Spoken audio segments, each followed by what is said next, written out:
Hello students, how are you?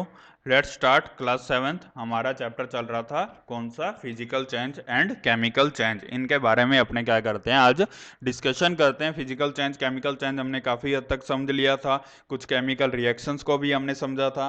आज अपने किसके बारे में डिस्कशन करते हैं, ध्यान देना स्टूडेंट्स। रस्टिंग ऑफ आयरन, ठीक है। किसके बारे में बात करते हैं? रस्टिंग ऑफ आयरन्स, ठीक है। देखना ये प्रोटेक्टिव शील्ड वगैरह, जैसे देखना, देखो अब सबसे पहले अपने प्रोटेक्टिव शील्ड के बारे में समझते हैं। हमारा जो मतलब यानी कि हार्मफुल, यानी कि देखो जो सन से जो सनलाइट आती है, इस सनलाइट के अंदर क्या प्रेजेंट होती है? अल्ट्रावायलेट रेडिएशंस, यूवी रेज होती है। कौन सी रेज होती है? यूवी रेज होती है। ये यूवी रेज काफ़ी ज़्यादा हार्मफुल होती है। अगर ये हमारी स्किन के ऊपर पड़ जाए तो हमें कौन सा कैंसर हो जाएगा? स्किन कैंसर हो जाता है। कौन सा कैंसर हो जाता है?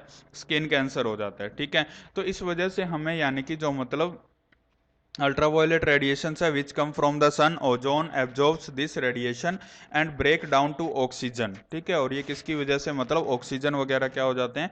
ब्रेक वगैरह हो जाती है, ठीक है। तो ओजोन, अब देखना समझना ओजोन लेयर कैसे बनती है। जैसे ही सनलाइट आई तो ये ऑक्सीजन किस में ब्रेक हो जाती है? O प्लस O में ब्रेक हो गई, ठीक है। किस में ब्रेक हो गई? O प्लस O में।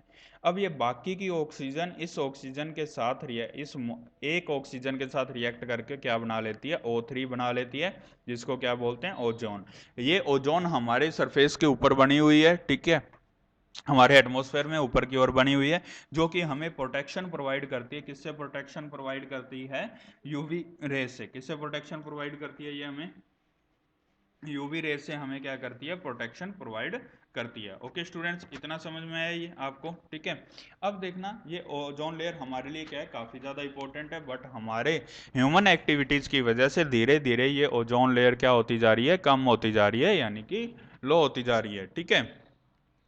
अब देखना बेटा, इसके बाद में अपने इसके बारे में बात करते हैं, रस्टिंग ऑफ आयरन। तो आयरन के ऊपर रस्टिंग कैसे होती है? The process of rusting of iron can be represented by, तो यानी कि कोई भी जो मतलब आयरन वगैरह है, ठीक है, अगर वो एयर के अंदर या फिर मॉइस्चर वाटर वगैरह के कंटेक्ट में आता है तो उसकी वजह से उसके ऊपर क्या लग जाती है? मतलब उसके ऊपर क्या होता है? रस्ट आना शुरू हो जाता है। For rusting the presence of the both oxygen and water is essential, ठीक है, यानी कि ऑक्सीजन भी होनी चाहिए और वाटर भी होना चाहिए। Fe आयरन होता है, प्लस ऑक्सीजन, प्लस क्या? वाटर। जब ये तीनों एक साथ में यानी कि आयरन के अराउंड एंड यानी कि ऑक्सीजन और वाटर कांटेक्ट में आएंगे तो उसकी वजह से क्या बन जाएगा? यानी कि रस्ट लगनी शुरू हो जाएगी, जिसको क्या नाम दिया जाता है? Fe2O3। क्या नाम दिया जाता है उसको? Fe2O3 आयरन ऑक्साइड, ठीक है। यानी कि आयरन के ऊपर क्या आने लग जाती है? एक लेयर आने लग जाती है, रस्ट की लेयर आने लग जाती है, जिसको क्या नाम दिया जाता है? Rusting of iron. Okay student, I hope so आपको इतना समझ में आया होगा, ठीक है। अब देखना स्टूडेंट्स, आगे की तरफ बात करते हैं। तो देखना कंप्लीट जब ऑक्सीजन वगैरह उसको मिलती है, अब देखना बात करते हैं अब हमें आयरन को रस्टिंग से बचाने के लिए क्या किया जाना चाहिए। तो रस्टिंग से बचाने के लिए हमें क्या करना होता है? एक कुछ मेथड है। जैसे बेटा देखना, आप आयरन को बचाने के लिए आप क्या करते हो? आयरन के ऊपर पेंटिंग कर देते हो, ठीक है, ऑयलिंग कर देते हैं, ग्रीजिंग कर देते हैं। वैसे ही एक मेथड होता है बेटा, गैल्वेनाइजेशन, जिसके ऊपर क्या किया जाता है? आयरन के ऊपर किसकी लेयर चढ़ा दी जाती है? आयरन के ऊपर किसकी लेयर को चढ़ा दिया जाता है? जिंक की लेयर को क्या कर दिया जाता है? उसके ऊपर चढ़ा दिया जाता है, डिपॉजिटिंग कर दी जाती है, एक नई लेयर चढ़ा दी जाती है। उस मेथड को क्या बोला जाता है? गैल्वेनाइजेशन। क्या बोला जाता है? गैल्वेनाइजेशन।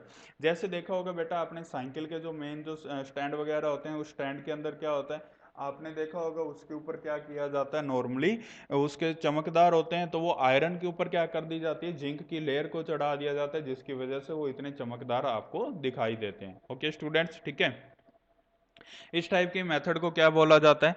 गैल्वेनाइजेशन। क्या बोला जाता है? गैल्वेनाइजेशन बोला जाता है, ठीक है।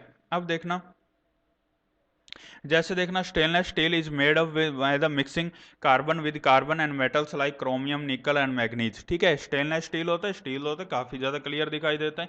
वो आपको किससे मिलकर बनाया जाता है बेटा? उसके अंदर क्रोमियम, निकल, मैग्नीज, ठीक है, क्रोमियम भी डाला जाता है, निकल, मैग्नीज, ठीक है, और आयरन वगैरह को मिक्स करके बनाया जाता है, जिसकी वजह से उसके ऊपर कभी भी रस्ट वगैरह नहीं लगती, ठीक है। देखना क्रिस्टलाइजेशन, क्रिस्टलाइजेशन क्या होता है? देखो, the salt obtained in this matter, यानी कि जब अपने किसी भी चीज में से साल्ट निकालना होता है तो साल्ट को क्या कैसे निकाला जाता है, कोई भी चीज को जो गर्म किया जाता है तो कुछ चीज वेपर बनकर गायब हो जाती है और बाकी के जो पीछे का बचा हुआ हिस्सा होता है वो किसकी फॉर्म में होता है बेटा, क्रिस्टल की फॉर्म में होता है, उसको क्या बोला जाता है, कॉपर सल्फेट, ठीक है, crystal of copper, sorry crystals बन जाते हैं। इसको कौन सी मेथड से बनाया जाता है, क्रिस्टलाइजेशन से, ठीक है।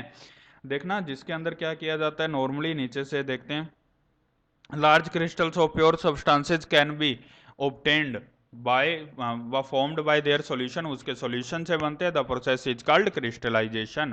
और ये किसका एग्जांपल है बेटा, फिजिकल चेंज का, किसका एग्जांपल है ये, फिजिकल चेंज का। ओके स्टूडेंट्स, ठीक है, हमने पढ़ा था फिजिकल चेंज और केमिकल चेंज के बारे में, तो ये किसका चेंज है, एक फिजिकल चेंज का। कॉपर सल्फेट क्या होता है बेटा, कॉपर सल्फेट जैसे हमने ऊपर पढ़ा था, जिसको नीला थोथा या ब्लू विट्रोल भी बोला जाता है, जब आप इसको गर्म करते हो तो गर्म करने के बाद में क्या होता है, जो वाटर होता है वो तो क्या हो जाता है, वेपराइज हो जाता है, और बाकी का जो बचा हुआ जो थिंग है, ठीक है, बाकी की जो बची हुई थिंग है उसका क्या होगा, यानी कि गर्म करने पर उसके क्रिस्टल्स बच जाएंगे और नीचे नीचे जैसे जैसे वो धीरे धीरे ठंडा होता रहेगा तो वो किस में कन्वर्ट हो जाएगा, क्रिस्टल्स में क्या हो जाएगा, कन्वर्ट हो जाएगा। Okay students, I hope so आपको इतना समझ में आया होगा।